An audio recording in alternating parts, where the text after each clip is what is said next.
Who wants a pot of coffee? I just made coffee. You want a cup of coffee? Sure, there you go. Who wants coffee? Anybody else want coffee? Who wants coffee?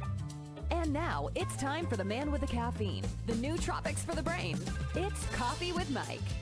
Hang in, hang tight, grab your cup, and let's get this thing started. Everybody, welcome back. It's Coffee with Mike, Java Chat, sitting here with Marty Strong here. Name may not sound familiar to a lot of you, especially if you haven't been in business and haven't been in mentoring or coaching, or I should say under a mentor or coach.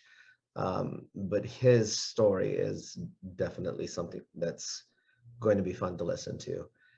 Marty is a retired Navy SEAL, which is one of the reasons I'm excited to have him on the podcast today, because I actually work with one part-time, and we talk about a lot of the things that the SEALs have as far as their creed, their ethos, the teams, and how they all work together, and so on and so forth, and the mindset. And it's really interesting. Marty's actually taken that and put it into books.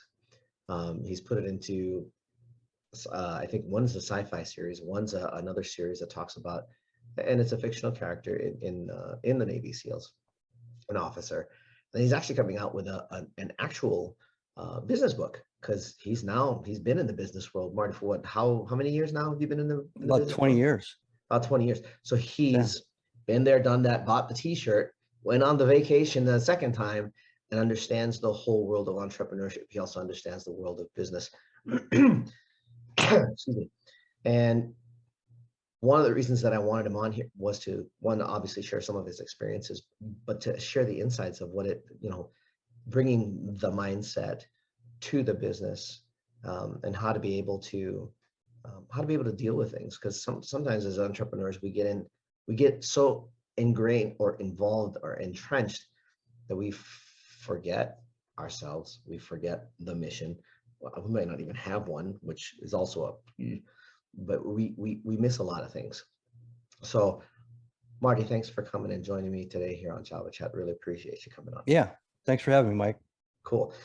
Your time with the U.S. military, kind of give us a background of what that was like, because you didn't start out as an officer. You kind of worked your way through to become one, if I remember correctly. Right. So I joined the Navy when I was 17, and my intent was to become a radar air traffic controller. After boot camp, I went to 17 weeks of that training, got certified in that. I was supposed to go to a ship in the Mediterranean, but as I found out years later, when I went to take a swim test, which I thought was for a competitive race in boot camp, they put my name and my social security number down and some other information. And when I graduated radar air traffic control school, they handed me a packet of orders and said, report no later than 07:30 tomorrow morning to Coronado, California. Oh, geez. Underwater demolition SEAL training, which I didn't know what that even meant. So I was given tickets. I went to O'Hare Airport within the hour, called my dad, who was a Navy radar guy from the Korean War, and said, hey, this is what just happened. He had me read the orders, and he said, well, son, that's why they call them orders. So go out to California, find a chief petty officer, tell them there's been a mistake, and they'll get it all worked out. So I did that, and I found a master chief when I showed up at the basic SEAL course. And instead of him fixing it, he talked me into trying the course, and 6 months later, I was one. True story. 126 guys started my class. I was the worst runner in the class. I was 126 pounds around, and looked like I was 12 years old. And 6 months later, we had 13 of the original 126 graduating, and I was still the worst runner in the class. Wow. My thoughts are, what the hell did the chief petty officer say that got you convinced to try it? Oh, well, it was a master chief. It was interesting. He was about 5'3", 5'4", Vietnam veteran, multiple tour Vietnam guy. And he sat me down and he said, he looked at my orders and he said, well, you're right. This is a mistake. The SEALs aren't even allowed to take the nuclear program people that go through that school, you guys that go through this school, and I think it was missile technicians or something like that, those are considered advanced schools and they were scarce. It's hard to find people with the aptitudes to get into the courses and complete them. So they were actually barred from recruiting from those groups. So he said, yeah, it's a mistake. Then he took a breath and said, so what do you know about this place? I said, nothing. And he said, well, did you ever play sports? And I said, yeah, I swam 8 years in AAU swimming. And he goes, that's good. That's good. And I said, I can hear the gears in his head already going, oh, we got one now. Yeah, I played football starting when I was like 8 years old. And he goes, oh, okay, football. Yeah, I said all the way through high school. And he said, well, did the coaches yell at you when you didn't do things right? And I said, well, yeah. Did they ever punish you?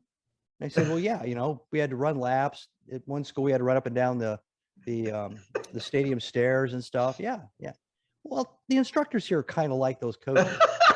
Kind of. Oh my gosh. They want you to do well, and they might yell at you, and they might even punish you, but it's just to try to make you better. It takes that's about all I remember the conversation. He basically said, look, if you don't, it's a volunteer program, and if you decide to quit, obviously the Navy's going to put you right on a ship to do this job because you were already pretty much cinched in no matter so what. You're good either way, right? Yeah. And that was that. Boy, talk about, see, that lends to the whole conversation of framing. Oh, well. When a master chief can sit there and frame it according to your experiences to give you a point of reference. Yeah. So you fast forward 8 years and I'm a chief petty officer and I'm the senior enlisted guy in charge of the first phase of BUDS where Hell Week is and everything. And I got it.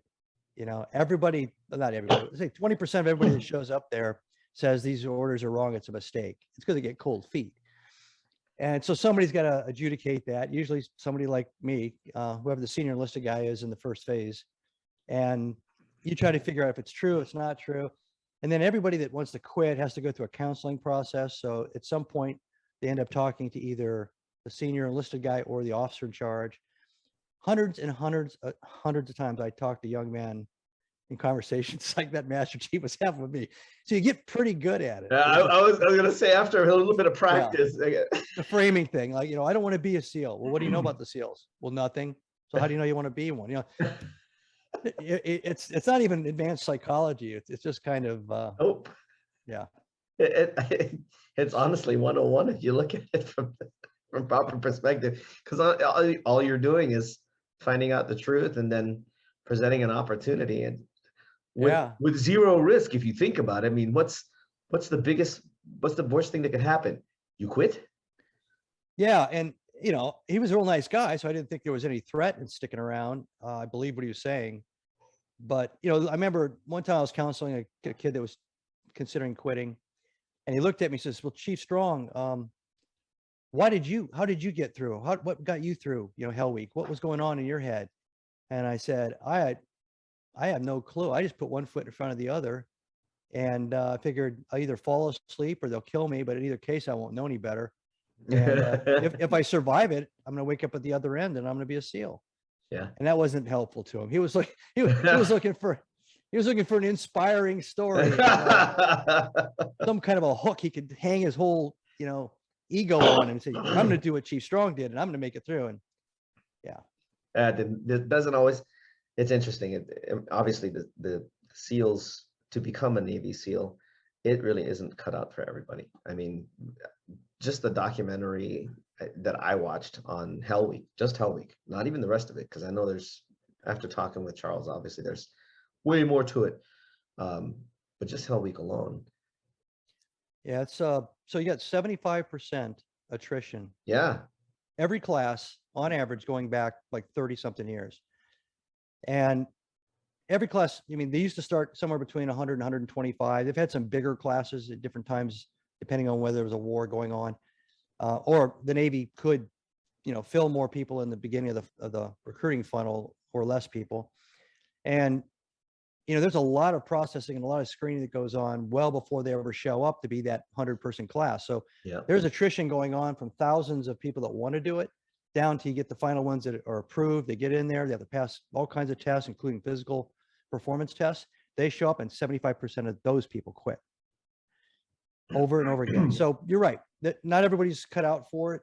The air traffic control thing, you know, air traffic controllers, fighter pilots. That's another rough arena. We've talked with some of the air traffic controllers. My son's very interested in flight, and The there's brain's some that wired they differently. here. Their brains are wired differently. Yeah, Fighter pilots and advanced aircraft. How can you get your brain to go and think in like 5 dimensions and take all that input? It's not that people can't fly a vehicle or fly an aircraft. It's that the advanced aircrafts are, and just like air traffic controlling, are demanding you to be poised, comfortable, and handle a huge amount of inputs and then make judgments. And they're, you know, everybody's just like one pie plate short of being qualified, you know? Yeah. It was interesting, the conversations that we had with the ones that we met. There was a couple that work up here, and there's a couple worked out in McCarran. And we talked with, I think, 2 or 3 of them, my son did, and they said it's a super high stress job. I mean, like you said, they have to have their eyes literally on all of the sky above the valley at all times, from 30,000 feet down, depending on what they're responsible for. And you make one wrong call, we're in the middle of the mountains. And I've actually talked to pilots that told me that, they forgot about me. They had me heading straight for Black Mountain. I literally turned, they jumped on the radio and they started chewing me out. And I'm like, about another minute or so, I'd have been in the wall. So it's anybody that goes through these advanced classes, it's definitely it's a mental training. Butts is a mental training. Whether you make it through or you don't, you're never going to come out the same if you go through something like that. Yeah, and I'm a big believer in the flow state. I've read a lot of books on it and study it. You know, advanced athletes, and you know, if you're, and you hear this all the time, if you're in combat, or if you're in, you know, a competitive like MMA fight, or if you're in the cockpit flying some advanced aircraft, or an air traffic controller, those people handle the stress of it because it actually stimulates them. It doesn't, you know, beat them down, and they get into a flow. And when you're in that flow state, things slow down. For people that can do that, you know, and their brains think that way, everything kind of slows down, and they see everything kind of, you know, where it is and in its place. And then they make decisions, you know, and rack and stack the priorities, where somebody else would just see everything coming at their head, you know, all at once. In the time that you were in, now this is when you were chief petty. In that time that you were in, did you ever deploy, or was it always with training? Oh no, it was, so there wasn't much money in the Navy back in those days. So I was at SEAL Team 2 for 8 years. That's where I went right after I got out of BUDS training. And they have a thing in the Navy called shore duty, where you get to take a 2-year break. And the whole Navy has it. We didn't have it because there was no place to send, you know, SEALs to. The West Coast was a little bit better off because they had the basic SEAL course compound right there with adjacent to all the SEAL teams. And there were anywhere from, you know, 30 to 40 instructor positions there. So they could take time off, take a break, whatever, from deploying. The East Coast, we had very few, if any, options. So I went a full 8 years. Most of us back in those days on the East Coast at SEAL Team 2 did that. And there were only 2 SEAL teams back then. So I got to the end of the 8 years, and they opened up the dollars and said, you know, people can go on shore duty. And I wanted to go to school and possibly go to officers candidate school and become an officer. So I took a set of orders to go to the basic training course, and I made chief right after I arrived there, and ended up being the senior enlisted guy in first phase. So I spent those 2 years doing that, going to school at night, and left from there to officers candidate school to become an officer. So I've had 2-year tours outside of an active SEAL team. I came back as a lieutenant years later to be the officer in charge of the 3rd phase of SEAL training, which is the land warfare, demolitions, weapons, tactics, those kinds of things. So 4 out of 20 years, I was at the schoolhouse, and the other 16 years I was in a SEAL team operating. And then I'm sure that there's a bunch of wonderful stories in that one too. What were some of the better lessons that you saw were learned, not necessarily by you, but were learned in like phase 3? Because, you know, BUDS is let's see if you can handle this, is what I gather. But you get into the next phases where you actually have to train this thing in this case over here. all of a sudden So, shit changes. right. So most of the commando courses around the world and in the United States have a selection process or sequence or crucible. It's not the entire training course. It's usually upfront. It weeds out the people that psychologically shouldn't be there. It culls the class down to a manageable class that you can start teaching technical skills to. So the second phase of SEAL training is diving, and they learn basic scuba and then get into advanced scuba. There's some underwater competencies and some stress tests to make sure they don't freak out underwater.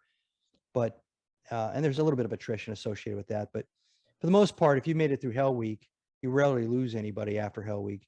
And then the last phase is land warfare phase. So that's the first time we start to have everybody start thinking individually. Up to that point, you have a class officer, he's getting a head count, everybody's learning individual skills. We're stressing, the we versus me mindset, but that started on day one, even before Hell Week. So that's kind of embedded already. But now we're going to take the individual students and teach them how to use a map and compass. What do you do if you're lost? You got to start making your own decisions. Well, how are you with this particular weapon? Because the accuracy of that weapon is, the weapon's perfect. You're imperfect. So I match the two of you together. We got a problem or we got a professional, So you work with that. So you do that with all the different tools, and you start teaching them the very rudimentary beginnings of what everybody else in the Marine Corps and Army would learn in an basic infantry course. And then they get delivered to the SEAL qualification training, SQT, which is another 4 months or so of intermediate training. So we take land warfare and diving, and we take it a couple of notches up. They start learning more complicated tactical target sets, how to clear buildings, clear rooms, board ships, skydive. Skydive as a team, flying under their canopies over distances, all kinds of things like that. So usually you don't lose anybody in that, but there's more of this kind of, you gel as a team, but you perform as an individual professional. You have to execute. Everybody relies on everybody else around them. You don't have any like timeouts or anything. So if you've got 3 things to do, you better execute them. And if you're not very good at them, you better be training it on the side to get as good as you need to be. Everybody's relying on you. You're relying on everybody else. So that really, really fuses in SQT. And after SQT, you go to the regular SEAL teams, wherever you're going to be assigned. So you come in there, then there's advanced training. They put you in a SEAL unit, either a troop or a platoon, and you go through some advanced skills schools and things. Like the medics will all go to an advanced medic school that the Army runs in San Antonio, Texas. If you're going to be a jump master, you go to a special school to learn how to put people out of the airplane under parachute. If you're going to learn how to put boats out of the back of a cargo plane, you learn how to do that, put parachute, big cargo chutes, all these specialty schools, and you reassemble and start training as a combat unit. So all through that, everybody's got an individual task. The leaders have an additional task, that is to lead.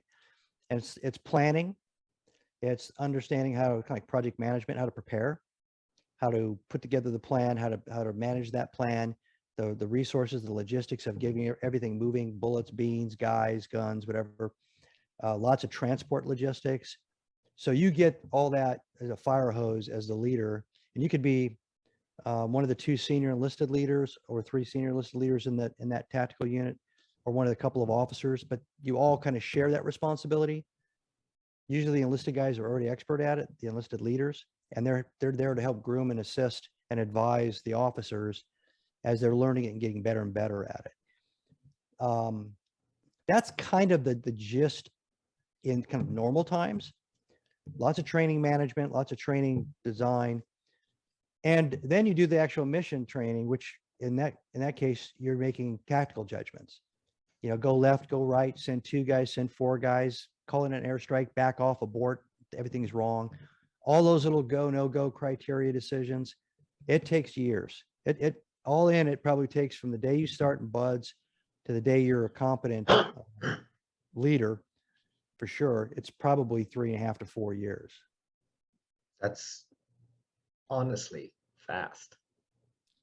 It is, but you have a huge amount of money being thrown at you. The people that are training you are world-class experts. Oh, sure. Yeah. They're very, very efficient at teaching people behaviors. Some of that is standard classroom, but a lot of it is putting you into kind of a scenario type training where they put you in a scenario, a room, a square of turf in the middle of the woods, whatever it's going to be, and they throw things at you, and they throw hooks at you and curves at you, and they tell you to plan perfectly. You plan perfectly. You brief a perfect plan. You go out there, and then that's never going to happen. They know it. You don't know it, and you're running around trying to make up a better plan as you're running and being chased or something, and your guys are watching you.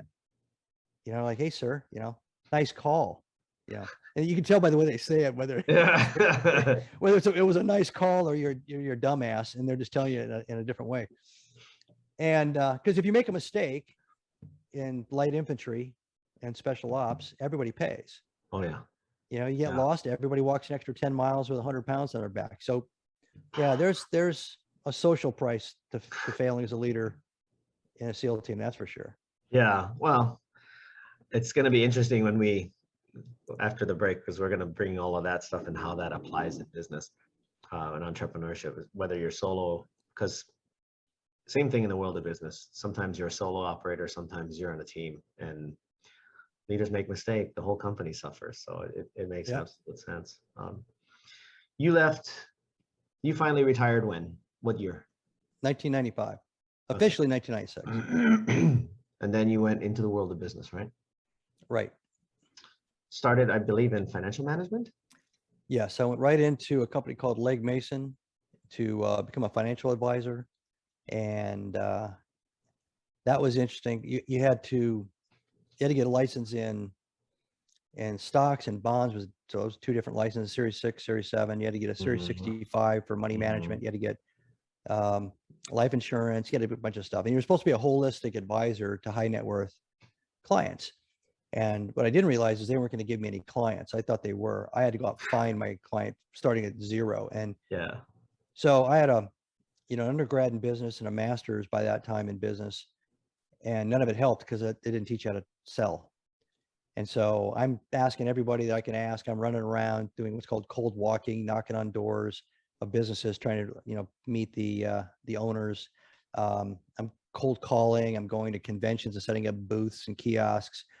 Eventually, I kind of locked into seminars, and then my business started to take off.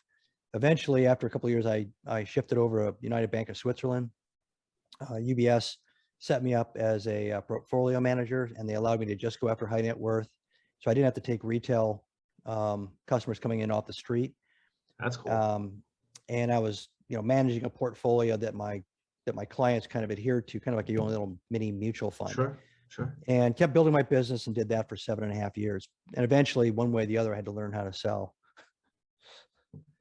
It's so amazing to me. To this day, they still do not teach sales skills in school.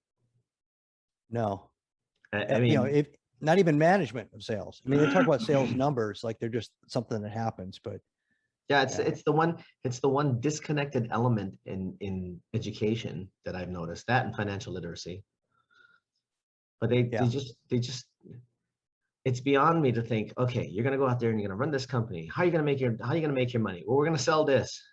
Who's gonna sell it? Well, we'll hire sales guys for that. How do you know if they can sell? Right. Well, they're certified by who? What croc's been selling this to come learn how to sell $1 million deals and ends up teaching them how to be horrible closers? Yeah, and mine was a pretty, stark reality check. I was in a job where if you were the best officer of the United States Navy, you got paid the same as the worst officer of the United States Navy. So the only merit, they might give you a medal once in a while, but it had nothing to do with your economics, your personal economics. And the paycheck showed up whether you were sick. Didn't matter what was going on, right? The check just showed up. After the training stipend for the first 6 months, we went on full commissions and fees. Zero salary, nothing. Yeah. You didn't sell, you didn't get a money. paycheck. Yep. And at first I was terrified. I had little kids. I'm like, what did I do? What a stupid mistake. Once I started to get clients, once I started to grow, I loved it. I'm like, it's pure merit. The tote board is the reality of the sum total of my positive efforts. If I do a good job, and they also would give you bonuses based on your assets under management, which meant You either had to capture new assets or you had to be good at investing money for people, and it would grow that way. So you could have maybe a 30% growth in new assets from capturing new customers. And if your portfolio was growing at 8 or 9%, that was compounding on top of that. So everything was merit-based, all the way up, all the way down. You could scale up, and they gave you more and more percentage of your sales based on how much your sales were. So there was a ladder to success, and you got to keep more and more and more. If you decide to sit back, buy a fast car, and kind of have fun, that's slack. Your pipeline dried up. You went right back down the ladder. It didn't matter how long you've been with the company. It didn't matter if you were a Harvard graduate. It was a pure Darwinian meritocracy. Yeah. Yeah. I think that, let me see how I can say this properly. There's a harsh stigma around commission-only work that a lot of people don't really understand what it means to be commission-only. There was this whole movement just recently, and it drives me nuts when I see it, of people that claim to be sales trainers saying, well, if the company doesn't offer you a salary with your commission, it's not a real sales position. And I shake my head and I look at that and I go, why are you telling these people this? Why are you telling anybody this? If they're taking a commission and a salary, they're half order taker, if not mostly order taker. That's not a sales position. A sales position is being able to denote a problem and bringing a solution, a proper solution to it. Then comes the art. So, I mean, the definition of incentive to change your behavior to a positive outcome is everybody having their own personal risk reward moment. So if there's no risk, why do anything for a greater reward? You're good to go. If I'm paying my bills, my live streaming's coming in when I want it to, I'm good. And that's not the behavior you need. It all ties to the bigger picture, the strategy. And if you want to take markets, you want to penetrate, the next state, or that all requires capture. Usually capture is you're capturing either eyeballs, or you're capturing minds, or you're capturing dollars, and that somebody else owns. And that is an aggressive behavior, and it's going to be defended, and that people are going to counterattack with their own behaviors. So it's a very competitive, aggressive environment that people set these sometimes lofty growth goals, and they're depending on somebody down there kind of in the bowels to be fighting and being hungry and being, a scrapper, getting out there trying to get that turf, trying to get that new customer, take it away. That's a different kind of, the kind we were talking about, air traffic controller, the kind of people that are good salespeople. And there's different, depending on what you're selling, there's different kind of special skills, but they have incredible self-confidence. They're self-reliant, they're self-starters, they plan, they learn, they're learning animals, they figure stuff out. All you really have to do is just set them free. And sometimes it's hard to teach it. I mean, to be great, but you can teach people to be good. And good is usually a lot better than everybody else. Good's more than enough to make a comfortable living. From what I've seen and what I've done myself, when you're good, you're okay. You got a roof, you got food, you've got pretty good wardrobe, if you will.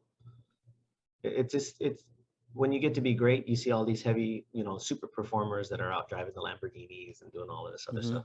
Some of them are money managers. Some of them are just insurance agents. Some of them are, they work in whatever industry, whether it's tech, oil, what have you. But they're out there and they're the super performers. And unfortunately, a lot of people like to try to compare themselves to that person that's like, you really don't know what they've gone through to get to where they're at. I guarantee you they've all hit the wall at least once or twice. Oh yeah. And it's not a pleasant wall to hit, trust me, because it's like a 3-footer. And you're running into it with a bike, not a truck. It's not as pleasant as you think. But the resilience that they learn from that, the bounce back that they get from that, because of that resilience, is the reason that they're doing so well now. Because it's basically they made the choice to hang in, get after it, and just keep trying until they make it. Cool. We're going to take a short, quick break. And when we come back, we'll talk about more of this journey in the business realm, because you actually got into business coaching and mentoring and investing, et cetera, et cetera. And I'm sure these are things that are all going to have some excellent relevance here in the next section. Sure. Guys, hang in there 30 seconds. We'll be right back. And we're back. Java Chat, Coffee with Mike, sitting here with Marty Strong, author, coach, mentor, investor. Geez, what other titles can we put on you? We talked about your history with the military and a little bit about your first experiences out as a financial planner. But you started getting into other things. I mean, you did the financial planning thing for like Just shy 8 years. 7 years, about a year. Just shy 8 years. And then what happened? I mean, was it just like I'm done, or was it one of those things where you saw an opportunity? I mean, it happens for everybody. Sometimes Yeah. it's like, hey, I'm over this. I got to go do something else, which is a typical entrepreneur thing. It was a combination of one small thing and one big thing. So the small thing was I was scrambling for the first 3 years, but once the referral flow started, I started making really good money. I didn't have to work very hard to grow. It was more about optimizing what they call the book of business. Yeah. Making sure I have the right kind of clients and everything. And it felt like I'd gone from 150 miles an hour down to about 50 miles an hour because everything was under control. I'd hired a couple people to help me with processing, some of the stuff. That was kind of in the back of my mind. I was coaching youth football. I was on TV as a counterterrorism expert, from time to time. And then I was at a regional vice president's office with another UBS guy, and we were sitting there talking one morning. We traveled down to see him from where we lived in upstate Maryland. And somebody jumped in the room and said that a plane had just hit one of the trade towers. Oh. So a lot of the people in UBS on that floor either had worked for like Lehman Brothers or knew people in that building that day. And people were calling them, making sure there were actually people, 50 feet from me talking to people trapped on the building. And he had a little TV set in the office. And so when somebody else a little bit later stuck their head and said a second plane just hit, my brain immediately, I looked at the guy next to me and I said, we're at war. And neither of them understood why I said that. And then we turned the TV on, and just in time to see the second plane hit. And everything I was doing, everything I'd been doing for 7.5 years, everything I'd built felt like a waste of time and irrelevant within seconds. And all I could picture in my mind was everybody in the teams running down the hallway, jocking up, that's getting your gear on, everything, and getting ready to go. And so all I wanted to do is figure out a way to get back into it. Now I'd been out at that point for almost 6 years, 5 years, 6 years, 6 years. And I retired with a disability because my back injury and a parachute jump. But I thought, well, maybe they'll, I'll just call and see. Yeah. Well, they didn't really think about it at the time. Later on, they pulled almost everybody out of the reserves, activated them. And, they were pulling people in to do desk jobs and stuff so they could free up guys to be fighters. Yeah. And the SEAL teams weren't that big back then to start with. So that was probably the first 5 or 6 months after 9/11. I was just having this debate in my mind about, the value of my life and the value of the time I was spending, and I'm making other people rich. I mean, that's kind of what I was doing for a living. Yeah. So that's why ultimately I left. I decided that I was going to do an exit, and since I couldn't get in uniform and kind of get in some way with the government, I got a call. Somebody asked me if I would do some counterterrorism advisory work, and the work was fairly close. I was up just north of DC. So they reactivated my security clearance. I went in there, kind of a think tank environment, did some work there. Definitely got the bug again, came back out, started making plans to sell my book of business and move on. Put my shingle out there as a consultant. And about the same time, I was going on CNN, Fox News, pretty regularly after 9/11. Because once you're on and you don't trip up on camera, they suddenly want you, and you get a guest rating. I don't know if you knew this, but every quarter hour gets a rating. It's the host, the guest, and sometimes the topic gets a separate rating, and then the producers mix that. So if you're a great guest and there's a mediocre host, the topic isn't as important, but if you're a mediocre guest and a mediocre host, it better be a hot topic. And then you actually get rated within those systems on how many points you score as a guest. They stick you in. I didn't know all that until later, but I did over 350 hits on TV, a couple of History Channel specials on terrorism. I was a counterterrorism advisor to the 2004 Olympics in Athens, Greece. That was about the best I could do. That, I wasn't in uniform, but that's how I ended up getting out of the financial services. And that kind of segued me into government contracting and eventually into management leadership of divisions of companies in government contracting. You literally ended up leading a multi-billion-dollar company, if I remember correctly. Well, I didn't lead it. I was a senior vice president. My job was business development and marketing and corporate communications for 7 separate companies that all added up to about $1 billion in revenue. I was one of the senior executives reporting to the president. The interesting thing about that, I learned a lot about people in the investment business, less about investing and more about individuals and how they think about money, how they act about money, how they act about family and money, how family acts about money when somebody has all the money, passes away.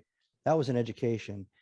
Very, very self-focused for the most part, which that makes sense. You're serving that purpose for them in their lives, but also got to meet hundreds and hundreds of self-made business people, high school graduates, started out washing cars.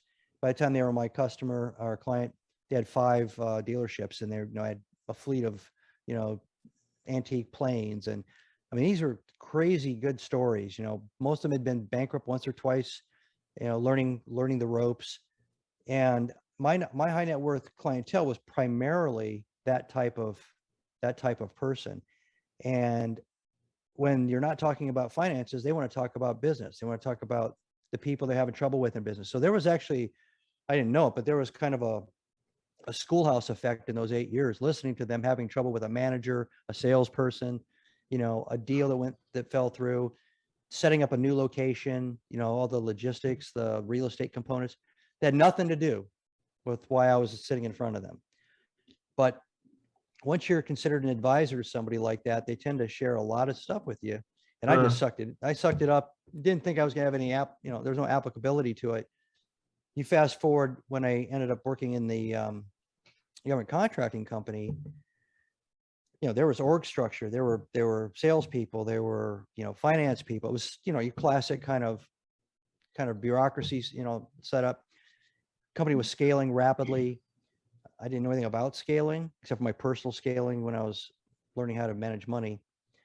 And I realized I had learned a lot listening to all those guys, kind of like my own little Napoleon Hill moment. I'm hearing, they're all telling me what the essence of this is and the essence of that is, and it stuck. And so I could see what the essence of the fix was. So I started fixing things mechanically, operationally. Then I started growing a division, and then eventually they wanted me to try to grow multiple divisions and actually eventually multiple companies. And I learned all that kind of on the fly, but I was relying on those early lessons and being put in charge of people, because when you're managing money, you're not in charge of people. Right. I had two people, 2 direct reports eventually, like in year 5 and 6. But once you start getting into a larger organization like that, now the lessons learned, the leadership, methods that you had back in the SEAL teams, and for most military leaders, they'd have the same lessons. They suddenly are applicable. You train your replacement. You treat everybody like equals. You treat them as a team. You create teams. You get the, we versus me set up between the individuals interacting. You cross-train everybody. You create bench strength. You create resiliency.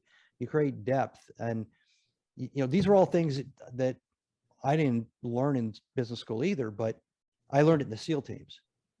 And they were a direct, transfer. Those things worked. And to this day, I'm a CEO now, and I was in a meeting this morning for an hour and a half on a whiteboard. The same exact lessons applied to creating a whole new team. It's only a 4-person team to start with, but they all have to be cross-trained to gain all those other efficiencies and capabilities. What would you say? And this I've noticed this happens a lot in startups and tech startups in particular. You get certain ones that are founders, and they're brilliant, really intelligent people, but they're afraid to do the cross training because, and to me, it seems like this is a personal thing. It seems like when you're that intelligent, you're worried that somebody's going to take your worth. What do you do with people like that, or how do you get them to understand? Because it's the we versus me kind of mentality. The me is you're brilliant. You have a lot to bring to the table.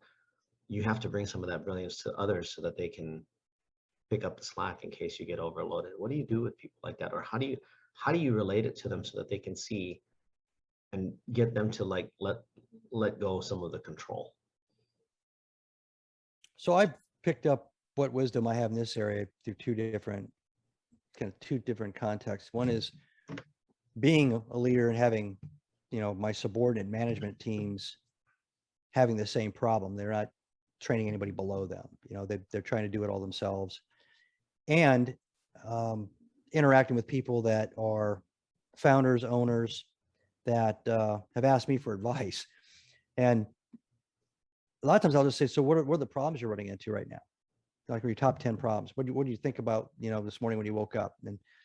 And so they tell me, and well, is there anybody assigned to that responsibility? And always there's an answer, and it's yes. So what are they doing about it? You think they woke up this morning concerned about it? And it's funny, then they kind of go, well, so why did you pick that person? Why is that person still here? And if they were doing the job and they were fixing this problem, then you would be thinking about this problem when you woke up this morning. So I have to kind of determine pretty quickly, is this a control thing?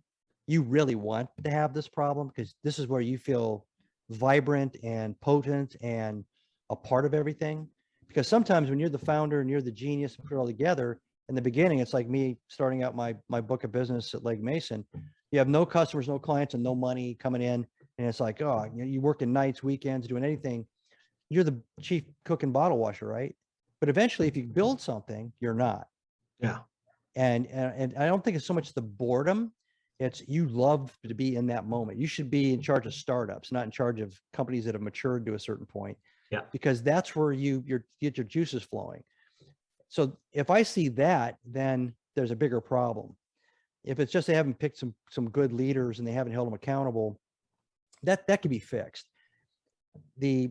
One of the mechanisms is you eventually just have to direct everybody to create the bench strength. You have to have tools. Like we have a matrix that has the name of everybody on one side, and across the top, all the skill sets or knowledge areas.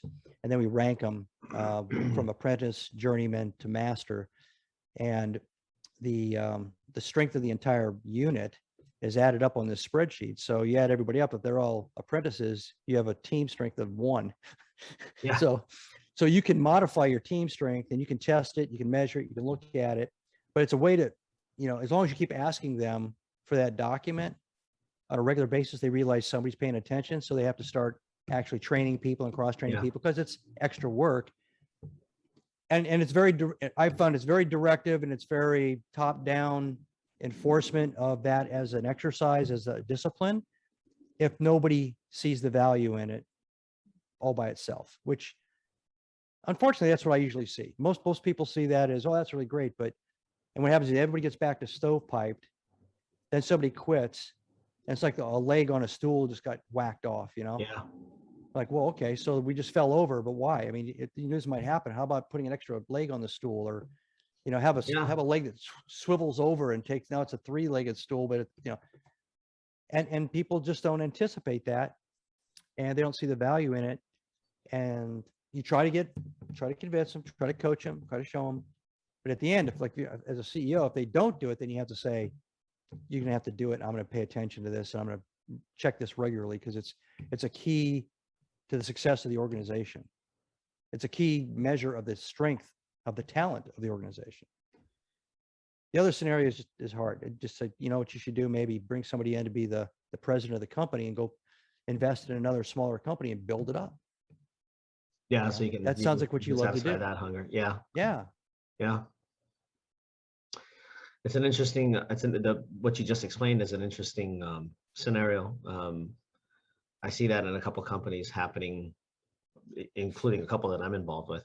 I see that happening right now, where that's somebody's kind of glommed on and is holding on to the control of certain elements, and is kind of holding some things up. So we'll definitely It's have to hard. It becomes a part of your personality. It becomes a part of your self-esteem. yeah. It's what gets you up out of bed in the morning. It's what gets you excited. And then as you build it and it gets more mature and you structure it to survive and scale, you're actually killing the best job you ever have in a way. You're becoming irrelevant, or at least you're becoming less relevant. And there's a gap there. You know, it's kind of like the empty nester syndrome in a way. It's like, now what do I do with all this time?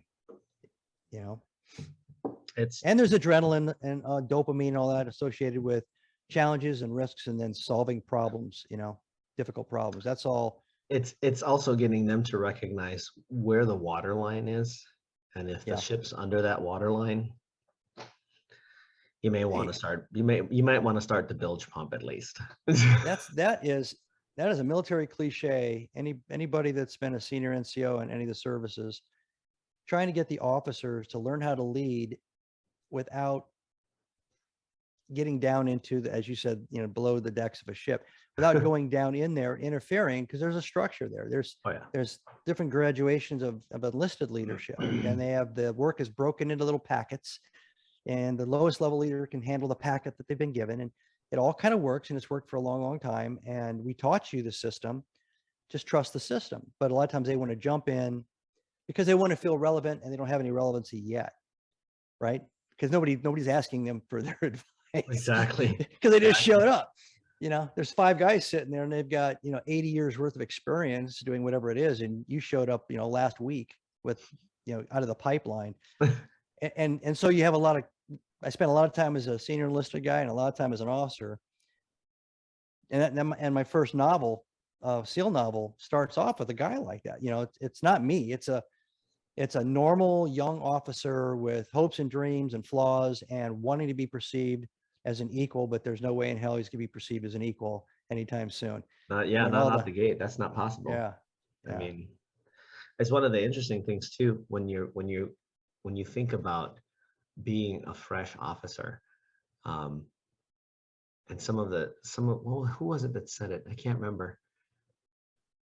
Officers are paid to make decisions, hard decisions, and it's usually when the shit has hit the fan that it's time to earn your pay, because your enlisteds are waiting for you to make a call. And it's the same thing with, you know, CEOs and executive level, senior executive levels. It's like, you're not paid to go down and go do the work of, you know, the people that are doing the accounting. You're not paid to do the work of the people doing the sales. You're not paid to do the work to do the creative. Your job's to make a call on what needs to be done by them. That's where you earn your pay, because it'll show up in the numbers. Yeah. And ultimately, you are the disciplinarian and the keeper of the flame, whatever that plan or strategy is. Yep. Because everybody else is going to get focused on their toes. You know, that's just the way people are. Your technical people are going to focus on what's going to happen tomorrow. And, you know, you have to zoom in and zoom out. You have to look out at the horizon and make sure you're on track with the plan, and look at the competition and everything, work your way back to, okay, how did we do today on some key, you know, performance indicator or metric, and check things like that cross-training plan, whatever. Just, you know, you're constantly kind of doing that back and forth, looking out, coming back, looking out, coming back. And if you're a technical person that becomes a leader, it's hard to not just focus on what you understand and you're comfortable with, because you're looking at your toe tips too. Yeah. So it's like everybody's sitting there staring at a Lincoln Head penny on a railroad track, and they're all, you know, trying to make sure they understand exactly what the penny says. And there's a train coming, and nobody sees it, hears it, you know, and it's just that they're so focused on the moment, they don't even realize it's an irrelevant moment, because they're about to get hit by something that none of them have anticipated or expected or even fantasized about as a potential threat. Right. And threats are easy to talk about that way. You know, that's a leader's responsibility, like parents looking out for their children. But the opportunities, actually, there's more opportunities than threats.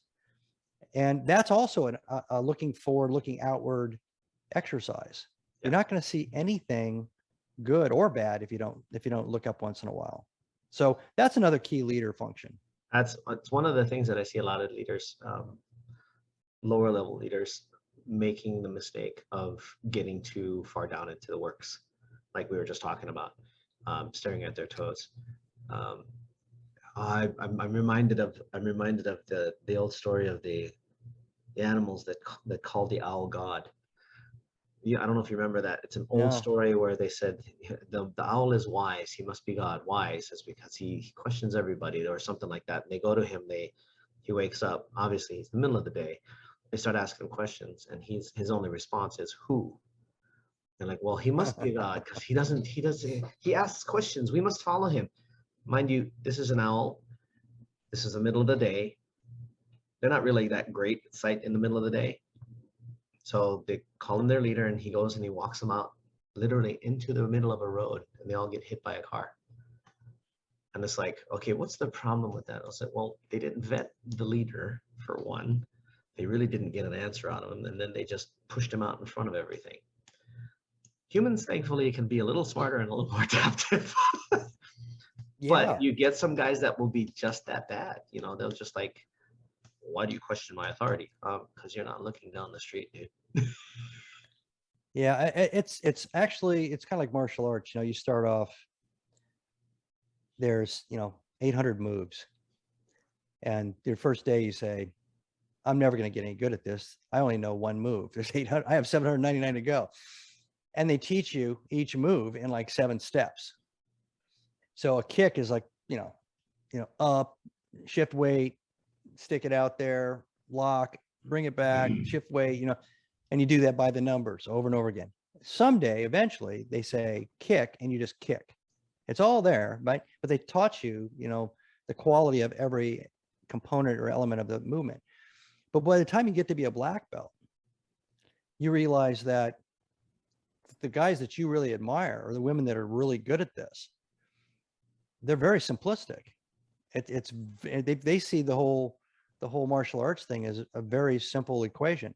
They might have one good kick, one good punch, and one good block that they can perform perfectly. So they just practice 3 things. And you say, well, what about the other, 897 or whatever? And they go, well, those are interesting, but these are the 3 that I'm really good at. And I can stop, anything with this block, and I can hit anybody and knock them down with this kick or this punch. And I said, so to be a master, you need to know less than more. No, you need to know the essence of what works, what doesn't work, and then you have to become a perfectionist at a few things. Anybody that's been in any business, any walk of life, ends up kind of in that same spot. And that's why they have a hard time explaining it to younger people, because they're looking for details, they're looking for recipes, they're looking for, and it's more a journey, right? You have to go through it to appreciate what you think is the answer isn't the answer. And then you have to go through another journey to finally get to a point where you find out what's right for you. Yeah. And leadership is a lot more complicated than martial arts. Yeah.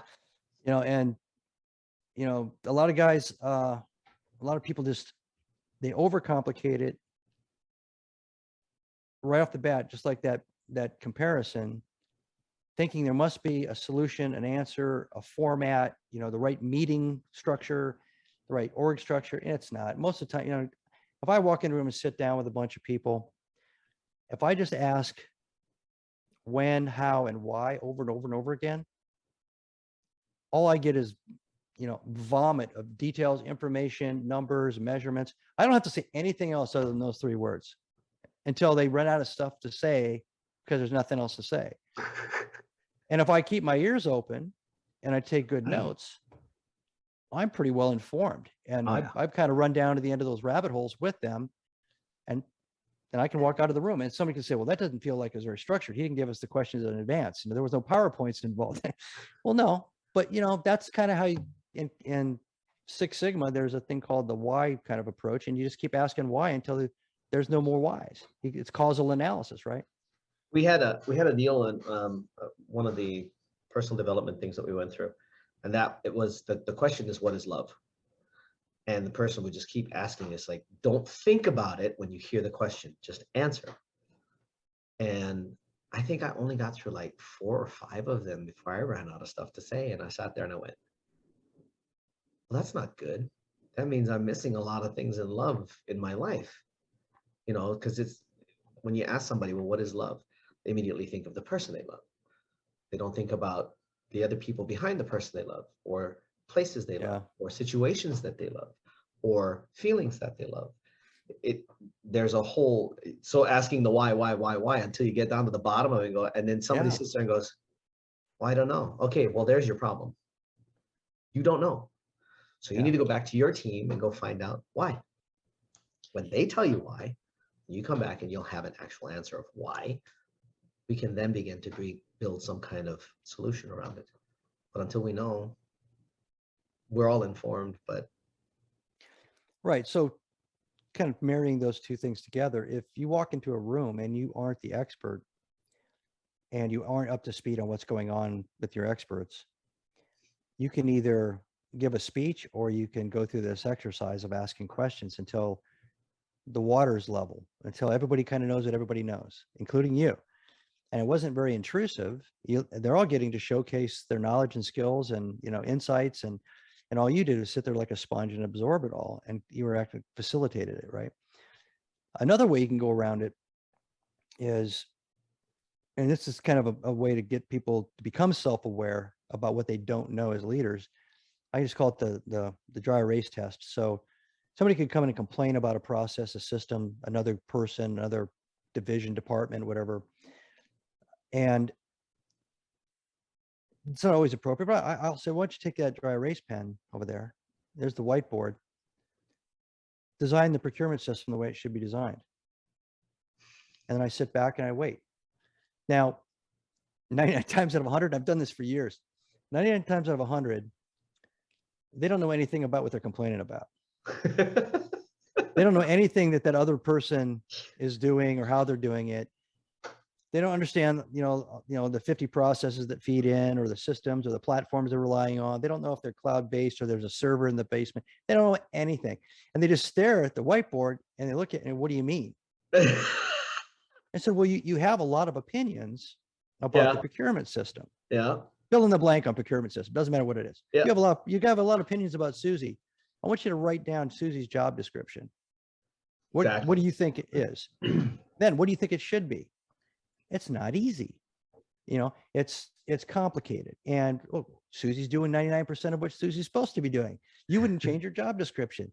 So it's a perspective exercise in a lot of different ways. But it also, at the end of it, I'll say, well, you know what? I would really like to get your input. And I think it's something you should know in your position as a leader. You should understand our procurement program, or our talent acquisition, capital management, whatever you want to use, why don't you do this? Take a couple months, and then I'm going to just, without any warning, I'm just going to say, come on in here. We're going to do the same exercise. You'd be amazed. You do that again. They came in and they're like,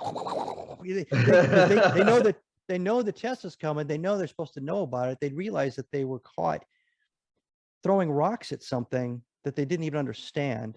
So there's intellectual kind of, a discrepancy in their honesty there, because it's a perspective. Now they come back and they can do it. I didn't invent this. This is what engineers do. This is what an officers candidate school, they're teaching engineering. You're studying stuff, and then they'll just pick somebody out of the room and say, go up on the board and draw out the entire turbine system for a blah, blah, blah. All the piping and the wiring and and you're like, I was a SEAL going through officers candidate school. I wasn't an engineer. Everybody else in the class were engineer graduates going into the Navy to be engineering guys on a ship as officers. And I'm sitting there, I must have drawn D-type and M-type boiler systems, in my sleep, because I was worried they were going to call me. I'm going to be the idiot. And then once you know how to actually draw it, then they start asking you, what do you do if you get this indication, like a symptom? And now you're doing a causal analysis, tracking all the flows and stuff. So then you have to understand the function of the dang thing. So I learned that the only way I could not look like an idiot in the room surrounded by engineers was to think like an engineer and be prepared for that particular kind of exam, where I had to stand up there and show what I'd absorbed and what I'd learned. And it just seemed like a really appropriate way to test lots of people after that. I thought, well, this is pretty good. And what if they put something up on the board, I go, great, maybe that's the solution. How many times did you see them coming back when it came to? Every time I asked them back, And when I told them I'm going to have you come back every time, they were dialed in and they were aware. And I bet they had some solid solutions where it might have even helped the other people that they thought were gumming up the yeah, you know motorways. why? Because if it's not theirs, they're an objective participant, which means they have insights that the people that are up to their neck in the day-to-day, you know, absorbed in it, can't see. Yeah. It's and then they actually have an input. They had a positive impact. And then what I do is I tell the story in a bragging kind of way, kind of to other people in the organization. So these people hear through the grapevine that I'm telling it, but I'm not telling that they were dumb the first time. I'm telling that they went and learned it all, came back and laid out the whole schematic and showed me stuff. And yeah. So then if I do the red dry erase board down the road with somebody, they know that there's a potentially a positive kind of social impact here, you know? Total. I Yeah. mean, social and operational. I mean, if you think about it, when you're looking at it from the standpoint of being a leader, you've gained the trust of the people below you because now you're actually thinking about them rather than about things, which is way general. You've made a suggestion, and all of a sudden, Susie doesn't have such a heavy workload anymore because now all of a sudden there's somebody else that's sharing the workload, or the bottleneck that was over in lead generation. All of a sudden there's this huge open lead flow. Now they got to hire more salespeople to take the inbound. That's huge. When you have leaders that can have that open perspective and they are objective, even though they're inside the operation, you have a tendency to get to a point where everybody starts thinking almost at scale. Does that make sense? Yeah, it does. And it gives, oh, what's the word? It lends merit to the whole operation as a whole, even though it's you that's doing the objective perspective analysis. Well, I like that. There you go. Objective perspective analysis. Trademark that quick. I'm gonna have to. Yep. Put it on a t-shirt. Yeah. So the other way of doing that is, which the last 5 or 6 weeks I've been involved in it a lot. So you have a company that's scaling and you got people that are coming and going and joining and leaving and which you normally have in a dynamic scaling, growing kind of company. Some people just can't handle the stress, you know? Yeah. So rough. it's hard to have a corporate memory for a length of time with most of the people that are there. Either somebody left or you keep adding new people because you're growing and scaling, right? So you get to a point where you say, all right, you ask the question, does anybody in this group of technical experts that are touching this process have a line diagram, like a piping chart of this process? And if you get, no, we used to have, that's because they've evolved and blown past it. And nobody rebuilt it incrementally as they were going, which is a leader function, but maybe their leader left for all I know. You know? Yeah, could be. So I've been doing this facilitating thing where I get all the experts in a room and I said, okay, we're going to start at the very beginning. It's called a Gamba walk in Six Sigma. I'm a master black belt in Lean Six Sigma. And I said, all right, you know, I use an example of a tire company and we're going to start with the rubber tree in Malaysia. We start at the very beginning of the process. And the end of the process is when somebody's driving off with the Firestones on their car. Sure. And then we go through all of that. And as an example, then I say, okay, now I'm going to facilitate this. What's your rubber tree for the payroll process or for the procurement process or for whatever it is, right? And then I have some rules. You know, everybody's got an opinion. You can't shoot or shout somebody down. And we build it all out. It might be a 16-phase macro build. And then I have them circle all the areas that are of concern. I circle in red. And then we have another session a couple days or weeks later, and we blow out those ones that were circled in red. And we do the same process. And that only may be a 4-step or it might be a 40-step, right? You know, subset. And we've been doing that lately. And then we just take a digital picture of them. We convert them to, you know, a computer-aided set of graphics. And now we've got a diagnostic tool to figure out where in the DTAP type boiler that things are going wrong. and I'm not an engineering guy, but man, I'll tell you what, it is hard with people involved in processes and intermingling with technology and people and processes.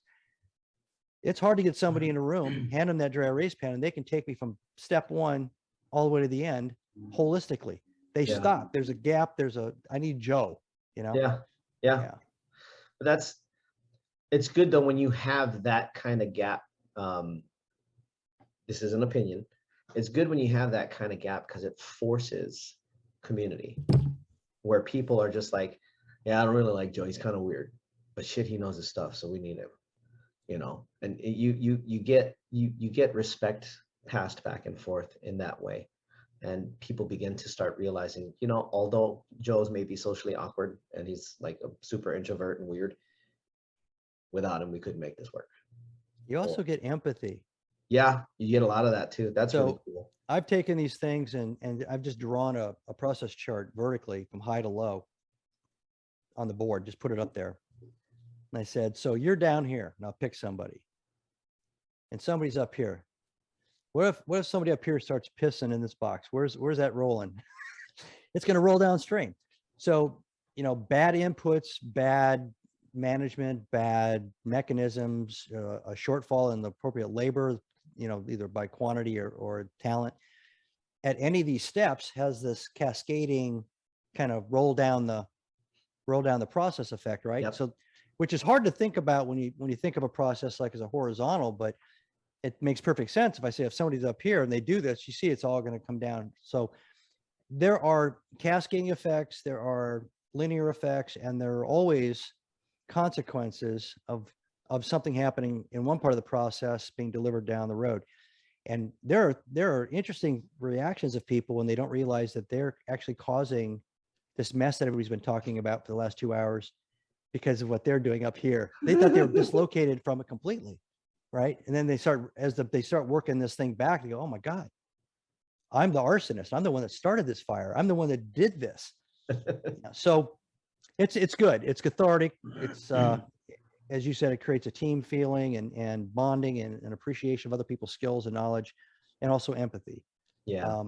It's just one tool, and there's a lot, but that's an engaged leader. That means you're getting involved. You can do that with senior leaders, even if you're a CEO. You don't have to. This can be done at every level where there's human beings involved. And that's the good point, though. When you do enough of that, even at the senior levels, when you get up into the C-suite and so on and so forth, for a C-level to see what's actually going on down below him and realizing that every decision that he makes or she makes, regardless of what the situation may be in their view, if that decision is going to muck up their whole operation, when they can see that, they have a tendency to be a bit more careful about making snap decisions. As much as it is that most successful people decide quickly and change their minds slowly, they'll also make good leadership decisions by getting all the right information first. We got to decide on this today. I need to talk to Jim, Lisa, Tammy, and Bobby. I need them in here like ASAP so we can figure this thing out. And then run through the exercises and try to figure, is this going to affect? Where is it going to affect? Is it positive or negative? Is it bottleneck or opening? Floodgates. Where are we with this? right. It could be an economic factor. It could be a market factor. It could be a whatever factor.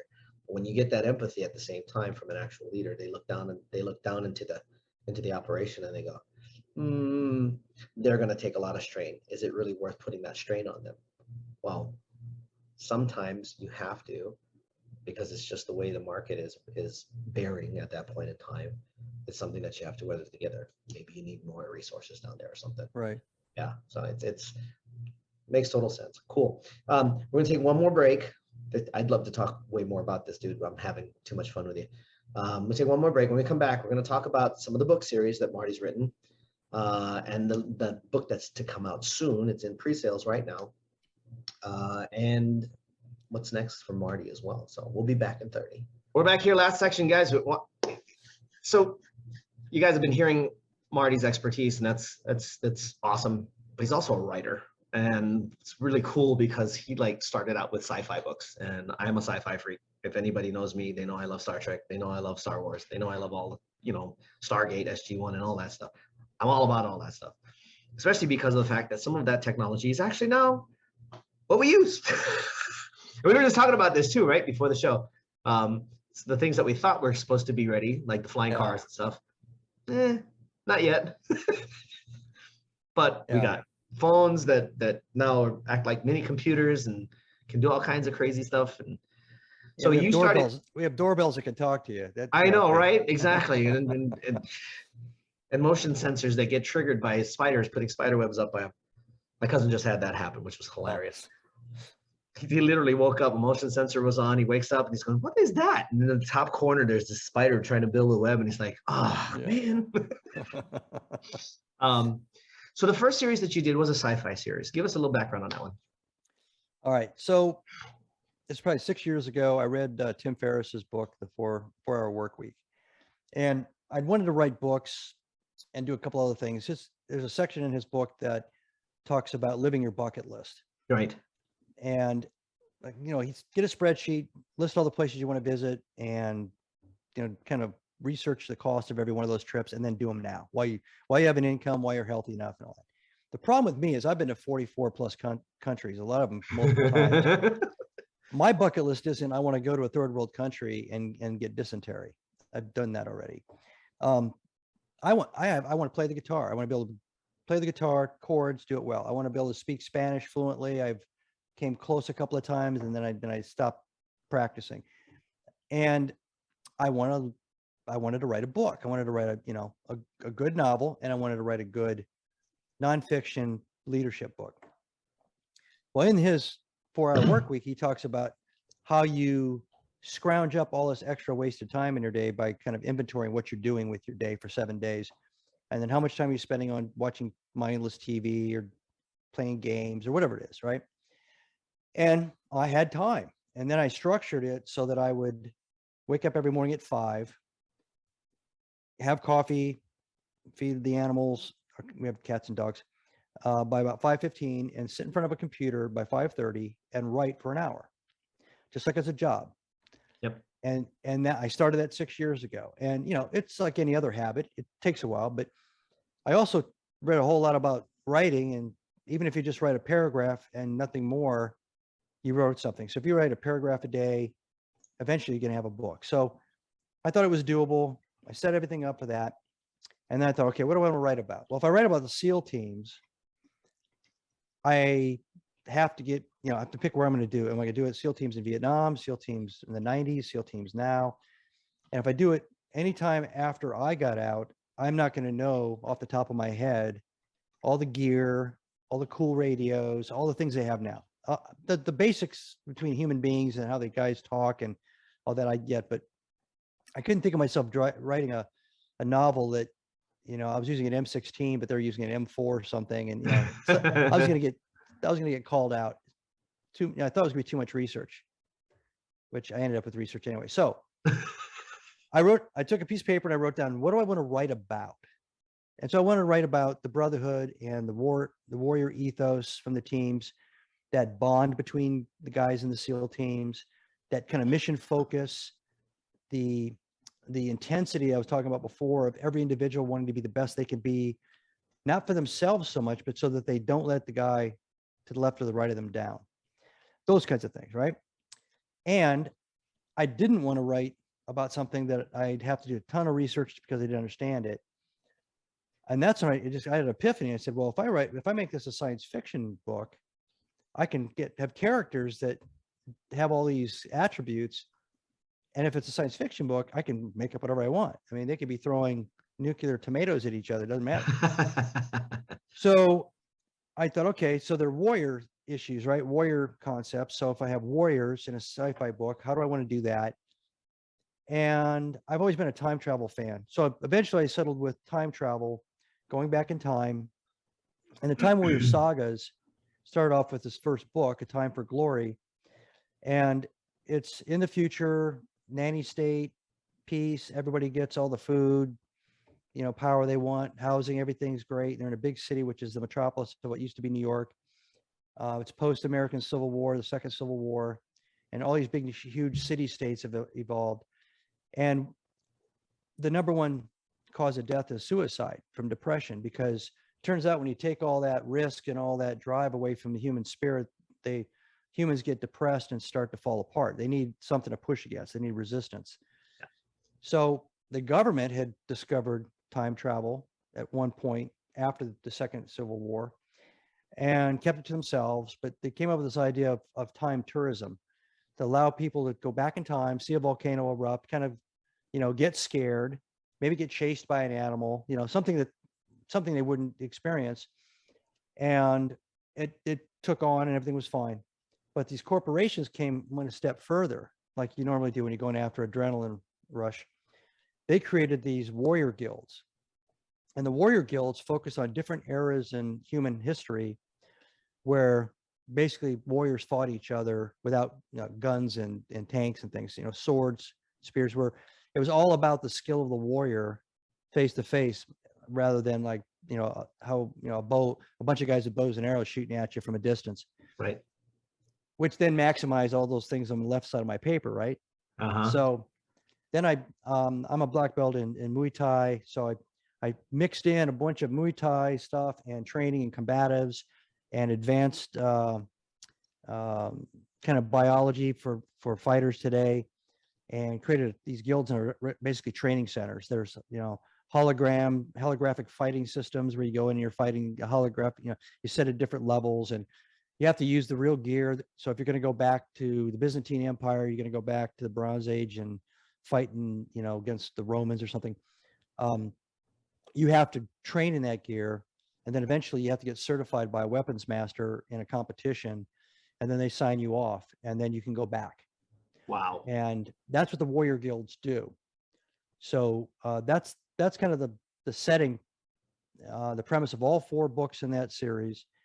The first one starts with a young guy who's a content engineer, which is somebody who comes up with clever stuff to put in entertainment modules because everybody's so bored.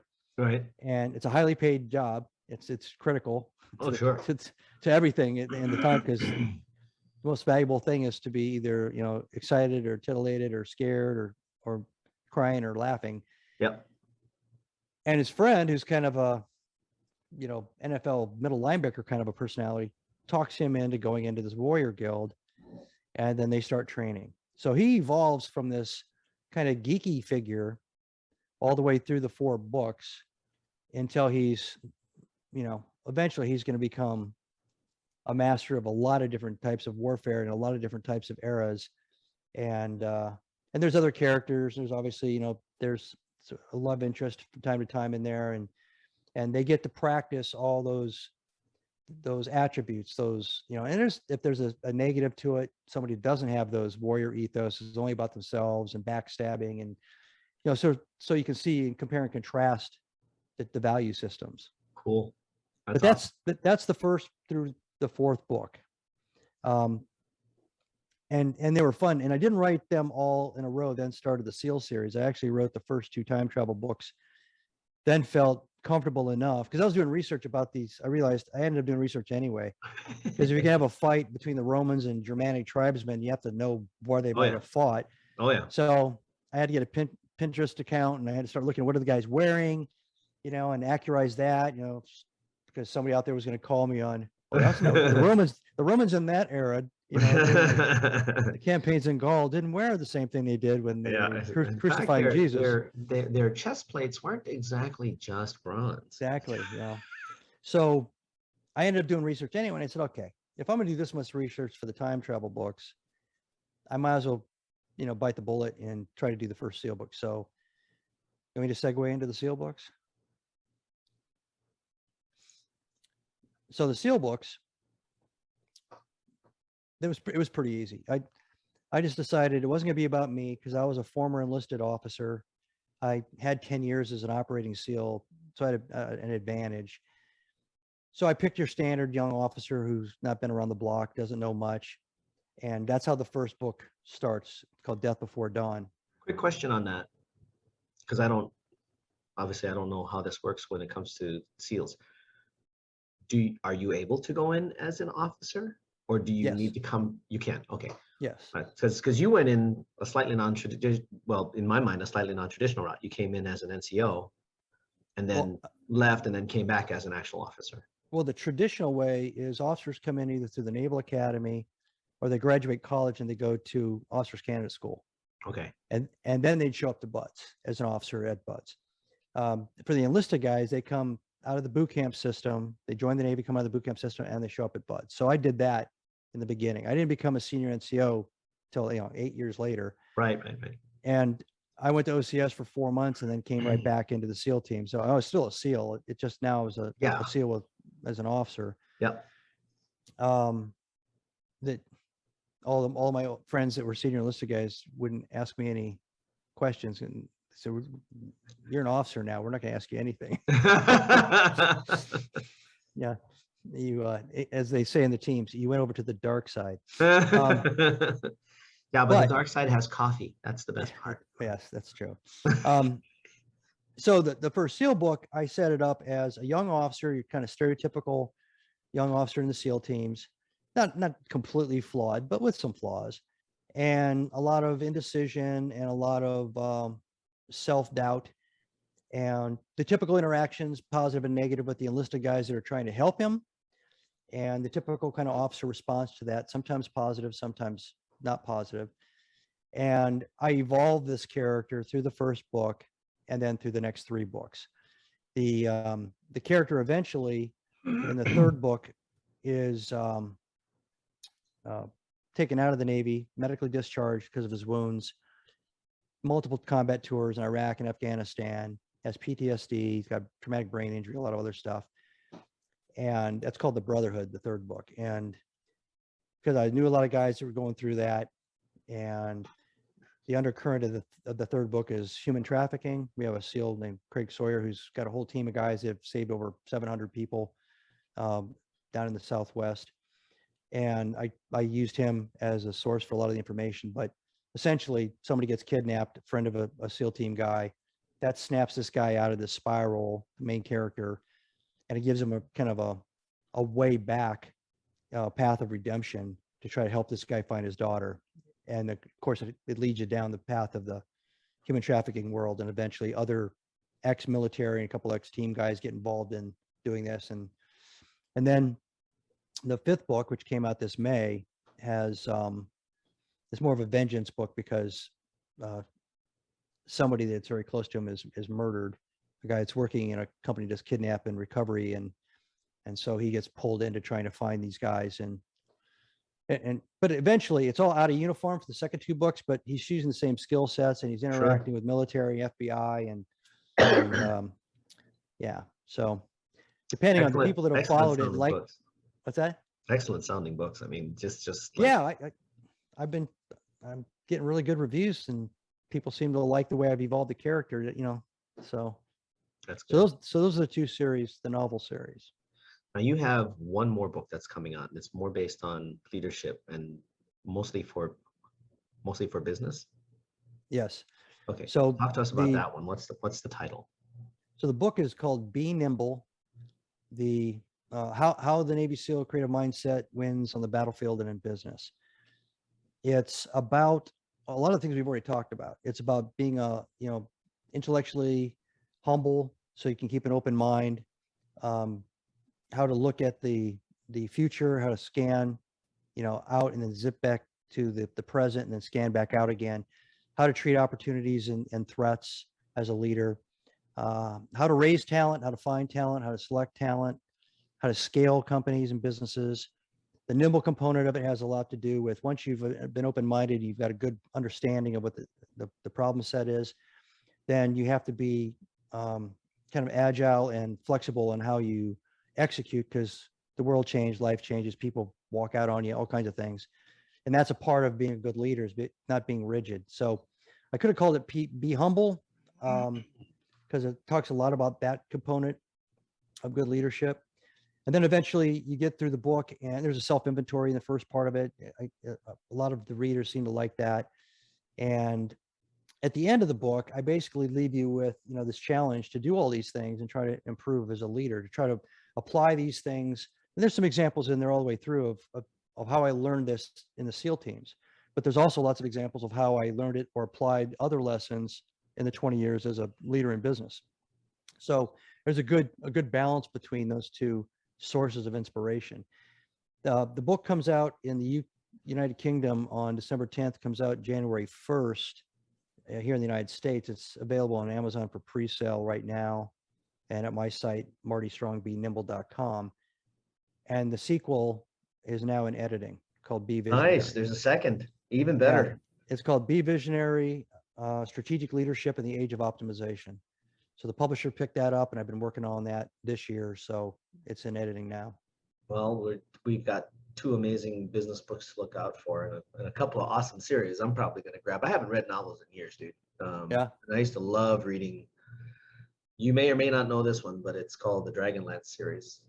They still print them. There haven't been any since that, because it was a story that resolved. Okay. But fantasy or that kind of what you've written, because like the sci-fi stuff, yeah, I'd love to see what human minds come up with when it comes to, gee, if I'm going to write about this, it's kind of like an M4, only it's a laser, and it's got this cool friggin' nuclear tomato that it shoots, shit like that. I like that's fun stuff. Hey, and email me your address after this. I'll send you the first book. See if you like it. If you like it, I'll send you the other. Probably going to order the rest of them too. For anybody that's wondering, again, it's Marty Strong. You have martystrong.com, and then you have Marty Strong. I just have Marty Strong, BeNimble.com. BeNimble.com. Okay, so Marty Strong, BeNimble.com. Guys, anything that, as far as social media, are you on? Where are you at? Where can people find you? I'm on Instagram at Martin L. Strong, and also ML Strong, and I'm on LinkedIn on the business side under Martin Strong. Cool. So those links will be down below, you guys. As usual, we always put them in the comments so you guys can follow Marty and connect with him and pre-order the book. I'm gonna need to pre-order both the BeNimble and I want to read them, and I'm actually going to pick up probably 4 copies of each, because I've got 3 other partners after our conversation and understanding. I want them to read this too. So make sure you connect with him. Make sure you follow him, because I'm sure he's dropping some cool knowledge here and there. And if you guys are watching us here on YouTube, don't forget the subscribe button on that side and the bell that's next to it, so that you know when we get another cool guest like this. Marty, thanks so much for coming and hanging out on Java Chat. It's been completely enlightening. I'm keeping 2 things from you. Nuclear tomatoes is one. And the other one that you helped me create, which is objective perspective analysis. There you go. We're definitely trademarking that one. I get any royalties on it, I'll split it with you. All right. But yeah, thanks, man. I really appreciate your knowledge, really appreciate your time, and coming and hanging out and having a cup of coffee with me. Yeah, thanks, Michael. Thanks for having me. Guys, if you're listening to us on any of the podcast platforms we're on, make sure you download or subscribe. If you're listening to us on anchor.fm, show us some support there. We can always use it, Big one though, if you're watching this or listening to this and you know somebody who could probably use this knowledge, send them the link. I mean, it's knowledge. We bring these guests on here for either you or for your colleagues or your friends to learn something. Share it with them. Send them the link. Hey, I just listening to this cool guy, Marty Strong, today, and he gave some real golden nuggets. You should listen to this. We do these things so that you can improve, that you can advance your own knowledge, you can advance your own well-being, if you will. So, as always, thank you very much for making the time and taking the time to come in here, to come and watch, to come and share time with us and have a cup of coffee as well. Remember to stay up, stay safe, stay healthy, and live. For myself, Coffee with Mike, and our guest, Marty Strong. Ciao for now. For more information on Java Chat, visit www.javachatpodcast.com. You've been listening to Coffee with Mike on Java Chat. Tune in weekly to this podcast for the next episode. You can also download or subscribe today on your favorite podcast platform. A production of Oasis Media Group, LLC. Located in Las Vegas, Nevada. Copyright 2019. All rights reserved.